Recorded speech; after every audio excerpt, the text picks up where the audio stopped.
যে আপনি কোনো কিছু জানেন, কোনো কাজ করতে জানেন বা কোনো কিছু জানেন যেটা কিভাবে করতে হয়, এই ধরনের কথাগুলো বলতে গেলে আমাদের ওই দুইটা স্ট্রাকচার ফলো করতে হয়। যে এই দুইটা স্ট্রাকচার আগে লিখে দিছি, যে আপনি সেন্টেন্সে হাউ টু দিয়ে বলবেন, আর না হলে ওই সরাসরি নো দিয়ে ভার্বের সাথে আইএনজি করে দিবেন।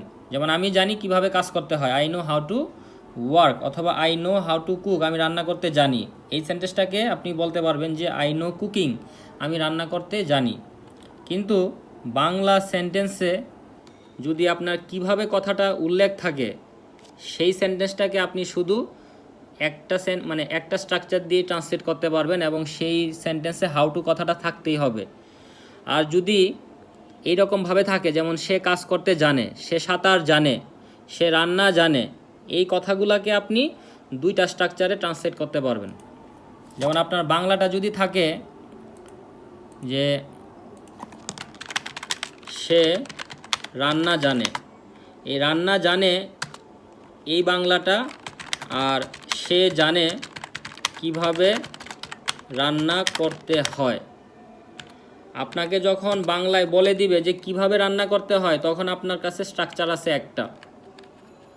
যেমন তুমি কি জানো কিভাবে রান্না করতে হয়, ওই সেন্টেন্সটাকে আপনি শুধু একভাবেই, হ্যাঁ, তখন আপনাকে ওই হাউ টু নিয়ে আসতে হবে। আর যদি বলে যে সে রান্না জানে, তুমি কি রান্না জানো, তখন আপনি দুইভাবে ট্রান্সলেট করতে পারবেন, আপনার যেভাবে মন চায়। হ্যাঁ, ভার্বের সাথে, হ্যাঁ, শি নোজ কুকিং অথবা she knows how to cook.